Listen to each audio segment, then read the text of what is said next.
I know this account isn't well written. They contain misspellings and will likely never be released outside of private media nets, but you'll forgive me. The Nord flowers are blooming, and that pollen would take my skin off same as anything else. No job to do that can't be done by the auto turrets, and nothing to hunt that hasn't burrowed in or gone to ground miles from this valley. My name is Nathan, and I'm a boogeyman. I've been doing this job for 30 years, and like any Terran Marine, my lifespan will be more than 10 times that amount. We expected there to be bigger, badder things in the universe, and it turned out that we were wrong, at least as far as we've seen. But you already knew that. You'll also know that we may have the greatest firepower and the best soldiers there are, but the Varalts own half the galaxy already, and they are damn mean. Can't live with them, can't kill them quick as we like. Worse still, if there's one thing Varalts love, is picking on someone weaker than them. That's what us boogeymen are for. Right man in the right place makes all the difference. So when we find fledgling races that have eluded the Varalt's gaze, we plop an outpost down, and a Marine to watch over it. That's where I come in. The corrals always reminded me of what I think humans were like 2,000 years ago, back before we were even really doing slow-boat space colonization, and our lifespans were short. Little guys only live 10 years on the outside, and they ain't the sharpest tools in the shed yet, but a race more curious you'd only find in the mirror. And you wouldn't believe how much they loved me. Sort of like having a bunch of little orange siblings. Curious is one thing, but curious and forgetful makes for a dangerous combination. One of them would near take his head off with one of my guns, and a month later he'd stare down the barrel of the same pistol if I left it out. Like I said, they remind me of us back before we learned to quit, making the same mistake twice. Couldn't do a thing with them, but you loved them all the same. They came and went. Stories I told them about the war and the Varalts changed like folk legends gone wild. Stories about me grew out of shape too. Not sure they ever quite believed what I had to say about the fires streaming through the sky some nights, or the things that fell out of the sky afterward. Not sure I wanted them to. It figures that sooner or later the Varalt would do the only thing they knew how to, after I'd shot down more than a dozen of their ships. They sent a plague ship, a weapon meant to kill whole worlds, just to murder me, and a bunch of tiny orange innocents that had done nothing to nobody. I shot it down, same as the others, and a boogeyman's trained for a lot of things. Cleaning up a plague ship isn't one of them. Maybe they knew that. Now everyone knows a boogeyman does without support. No supply lines, just a man, a mission, and enough firepower to convince the odd Varalt that there's actually a human base on this rock. Truth of the matter is, I'm so far ahead of my supply lines that I'm all the corral have. Varalt make landfall alive. Instead of a kill team being dispatched, I go on a hunt. There's a bad harvest, I dish out some Nutrigoo. The plague ship didn't get a chance for atmospheric dispersal, but its contents are just as deadly now that they've hit the ground, and that nanoplate is going to stay that way for most of my life. So I did what I could. I burnt the foliage away from the wreckage, patched holes in the ship, salted the soil and erected defences around it. If my hab was meant to be moved, I'd have parked it right on top of the damn thing to keep an eye on it. The nanoplague's an interesting thing. It doesn't kill those it infects. Instead it turns them into a secondary plague ship, one with a modified strain, designed to kill anything of the same species.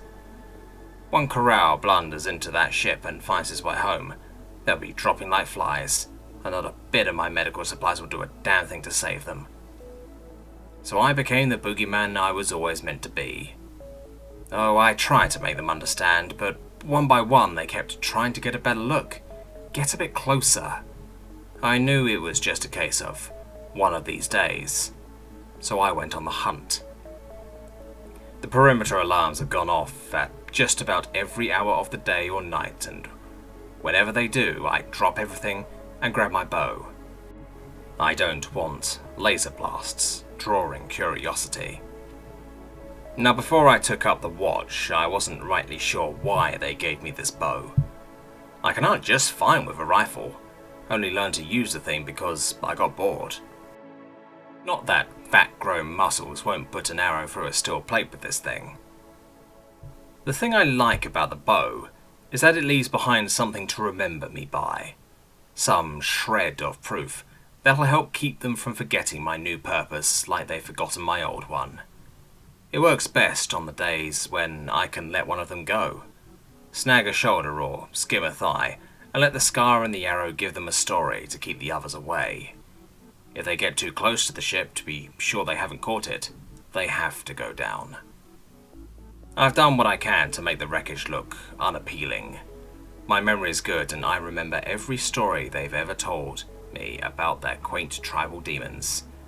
Done my best to make it look like the ship's infested by them. Those days when the disguise works and they turn around and run home all on their own, those are the best days of my life. 2 years ago, something happened that changed the watch forever. One of them tripped the outer alarm, still far enough from the ship to catch the plague, still near enough that I had to do something. Can't let them all get away, and I'd been lax lately. They have to have a reason to be scared, for their own good. Damned if I've ever seen anything harder to put an arrow into than this corral. Fast, smart, and more determined than half the recruits that graduated the academy with me. I'll be the first to admit I'd gotten lazy about this. Never seen that as being more true as the moment when I clambered over that log, only to find the little thing waiting to ram a sharpened wooden stake into my side. Not that the Marine stuck me out here to die like that. Barely scratched me. All he wanted to know was what he'd done to wind up spending a day with a monster like me. And maybe it's just human curiosity kicking in, but I'll be damned if I didn't want to find out what had happened if I told him. So I dusted off the speech I hadn't given in near 10 years. He listened to the whole thing, eyes burning like he thought he could ignite me and save himself with his gaze alone. Then I decided that I could let just one more go, and sent him on his way. 3 days later, I wind up back by the ship, and there he's standing, sharpened stake in hand, outside of the burnt-out circle, outside of the alarms. I don't say anything or let him see me, but I already know how he spent the last 2 days before this one. A week later, and there's 2 of them. By the end of the month, there's 6. I start noticing that they're switching out, watching in shifts. One by one they seem to be recruiting. The watch has changed hands, and I know it. It's been 2 years since I last had the perimeter alarm go off. Old corrals leave the watch, new ones join. I don't even know whether they're keeping their brothers away from the ship or away from me, but you can see it in their eyes. Responsibility, honor, and pride. They're remembering, even if the rest of their kind forgets. My shift on this rock is almost over, but I think I'm going to request another. Not because I doubt them. I'm just wondering if this is what they learned in 30 years. What'll I see in another 30? Corrals. Fuck yeah.